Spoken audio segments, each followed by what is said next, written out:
బాబాయ్ నిన్న పశ్చిమ గోదావరి జిల్లా ఆకువీడులో శ్రీరామనవమి సందర్భంగా త్రిపులార్ గారు గుడికి వెళ్ళారు. గుడికిలో రాముల వారి దండేయడానికి వెళ్ళారు. కానీ అక్కడ కొంతమంది దళిత ముసుగులో ఉన్న లేదా కొంతమంది బయట నుంచి వచ్చిన మహిళలు ఆయన మీద దాడి చేశారు, కూటమి నాయకుల మీద దాడి చేశారని చెప్పి త్రిపులార్ గారు అంటున్నారు. అసలు ఏంటి ఆ దాడిని ఎలా చూడొచ్చు అంటారు? ఏం లేదండి, ఇప్పుడు మొన్న జరిగింది దాడి. మొన్న అక్కడ మన స్టీల్ ప్లాంట్ ప్రారంభోత్సవం జరిగింది కదా, దాన్ని ప్రజల్లోకి వెళ్ళనీయకూడదు. ఫస్ట్ పాయింట్ మీరు అర్థం చేసుకోవాలి. దాన్ని డైవర్ట్ చేయాలంటే ఎవరో ఒకరి మీద దాడి చేయాలి. దాడి చేశారు, అదేమన్నా వాళ్ళు దాడి చేసిన వ్యక్తి ఆల్రెడీ పట్టుకుపట్టడం జరిగింది. వాళ్ళు ఏంది ముళ్ళకర్రలు తీసుకుని రావటం ఏంది స్వామి? అసలు ఇప్పుడు చర్చికి వెళ్ళే వాళ్ళు మేము ఆపామా? ఎక్కడన్నా ఆపారండి? ఎవరన్నా ఆపారా? ఆపలేదు కదా. పోనీ మసీదుకి వెళ్ళే వాళ్ళు ఎవరన్నా హిందువులు కానీ ఇంకోళ్ళు కానీ ఆపారా? లేదు. ఇంకా అవసరమైతే వాళ్ళ దగ్గరుండి వాళ్ళకి మంచినీళ్ళు లేకపోతే ఇంకా సౌకర్యాలు చూపించారు. మీకెందుకు అంతలా బాధ ఎందుకు వచ్చింది? రాముడి గుడి లేదా శంకుస్థాపన అనుకుందాం, వెళ్తే మీకు ఎందుకు అంతలా బాధ వచ్చింది? అంటే ఇక్కడ ఎవరు గుడికి రారండి, మీరు రాబాబా. కానీ నిన్ను ఏమన్నా బలవంతంగా గుడికి తీసుకొచ్చారా?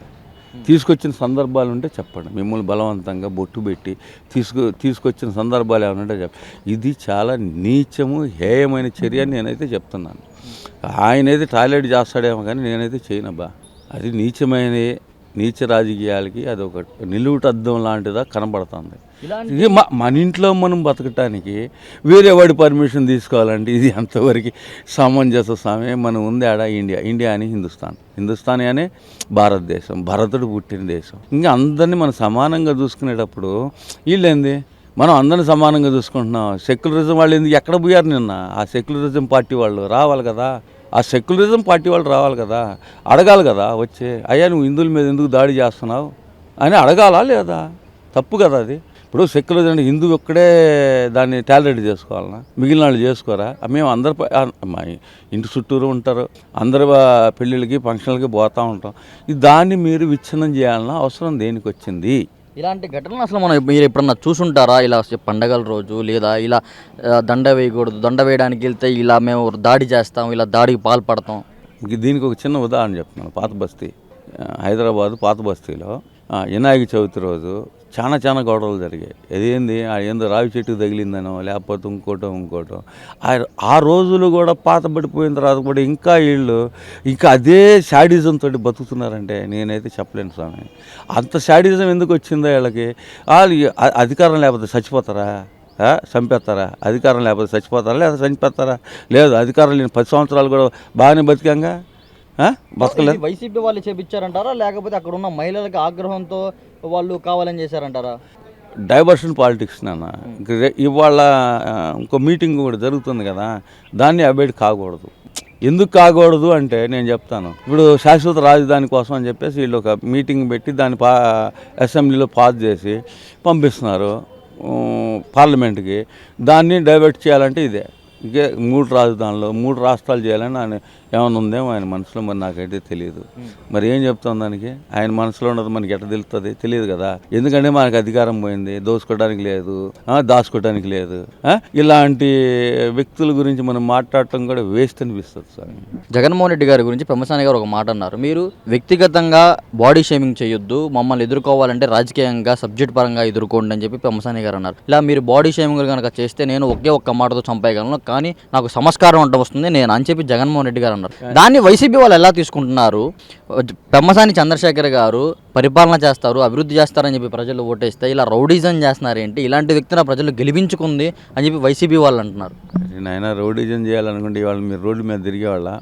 ఒక కార్యకర్త కూడా తిరిగేవాడు కాదు. ఇప్పుడు అందరినీ సమానంగా చూసే పార్టీ కాబట్టి దాన్ని తెలుగుదేశం అన్నారు. మీ నాన్న పేరు పెట్టుకోనో లేకపోతే ఇంకోళ్ళ పేరు పెట్టుకొని రాష్ట్రం పేరు పెట్టుకోలేదు కదా, నువ్వు పెట్టుకున్నావు. ఇది రాష్ట్రం పేరు పెట్టుకున్న పార్టీ రా నాయన. మాకు దళితులైనా ఒకటే, ఉన్నత వర్గాలైనా ఒకటే, అందరూ ఒకటే. కానీ అందరినీ సమానంగా నడిపించుకెళ్ళి సమానంగా చూసే పార్టీ ఏదైనా ఉందంటే భారతదేశంలో ఇదొక్కటే.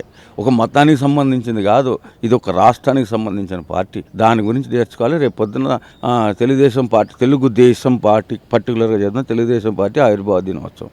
దళితులని తెలుగుదేశం అంటే దేశంలో ఉన్న ప్రజలందరిది పార్టీ ఇది. తెలుగు వారందరూ పార్టీ ఇది అని పెట్టుకుంది. అదే భారతదేశం అని పెట్టుకుంటే భారతదేశం ప్రజలందరిది పార్టీ. అట్లాంటి పేరు పెట్టుకుని మేము మీ తండ్రి పేరు చెప్పి అది ఏదో ఏమంటారు చూసావా, చెట్టు పేరు చెప్పి కాయలు అమ్ముకునే రకం మీరెక్కడరా స్వామి? మేమెక్కడా? మేము 10 మందితో కలిసిపోయేటోళ్ళం. నువ్వు 10 మందిని హింసకు గురి చేసి నీకేం కావాలో చూసుకున్నాడు. నువ్వు పెంసాని గారు ఏమన్నారు అబ్బాయి? ముఖార వింద అంటే నీ ముఖార విందం బాగాలేదని నీకు ఉండేవి కూడా వెళ్ళిపోయినాయి ఫ్యాక్టరీలు. నీ ముఖార విందం బాగలేదని చెప్పేసి ఏదో ఒడిశాలో ఉండే ఫ్యాక్టరీ వచ్చి ఎట్టా వచ్చిందని అడిగినాడు. నువ్వు ఎందుకు స్వామి? తప్పునైనా నువ్వు కొంచెం సంస్కారవంతమైన సోపు వాడు, 3X లేదనుకో నీకు 3X పడుతుంది. వదిలే, ఎందుకు అనవసరమైన గెలుక్కోవటం, వాసన చూసుకోవటం నీకు పరిపాటి అయిపోయింది. నేను అన్నానని కాదు, నీ కార్యకర్తలు నీకు ఎదురు తిరిగే పరిస్థితి వస్తుంది స్వామి కొన్ని రోజుల తర్వాత. మత ఛాందసపు పార్టీలాగా తయారు చేసుకోవాక నువ్వు, అది రాష్ట్ర పార్టీలాగా తయారు చేసుకో. నేనైతే సజెషన్ అయితే చెప్పగలను, కానీ నువ్వు ఇట్లా ఇది చేస్తావు అనుకో, ఇవన్నీ 10 తర్వాత 0 ఒకటి వస్తుంది కదా, ఒకటి వస్తుంది. ఆ తర్వాత ఒకటే మిగిలిద్దో, లేకపోతే 0 ఉండదో, లేకపోతే ఏముంటుంది అనేది ఎవరికన్నా తెలుసా? తెలియదు కదా. ఇప్పుడు అంతకుముందు అన్నా 30 సంవత్సరాలు నాది అన్నావు, ఇంకో 0 వేసుకోమని చెప్పి మా కార్యకర్తలు అన్నారు. మరి నువ్వు 5 సంవత్సరాలు ఎందుకు వెళ్ళిపోయావు స్వామి? నువ్వు అంత ఎబిలిటీ లేదు నీకు. అంటే ఏదో అంటారు కదా, అధికారం ఉంటేనే పబ్జీ ఆడుకుంటాను, అధికారం లేదా పాదయాత్ర చేస్తాను. అబ్బా ఏం టాలెంట్ రానైనా నీదే. నీ టాలెంట్కి జోహార్. ఈ వీడియో నచ్చితే లైక్ చేయండి. అలాగే మా ఛానల్ ని ఫస్ట్ టైం కనుక చూస్తున్నట్టయితే ఇప్పుడే సబ్స్క్రైబ్ చేసుకుని పక్కనే ఉన్న గంట సింబల్ ని యాక్టివేట్ చేసుకోండి. అప్పుడే మేము పెట్టే ప్రతి వీడియో మీకు నోటిఫికేషన్ గా వస్తుంది. అలాగే ఈ వీడియో పూర్తిగా చూసినందుకు ధన్యవాదాలు.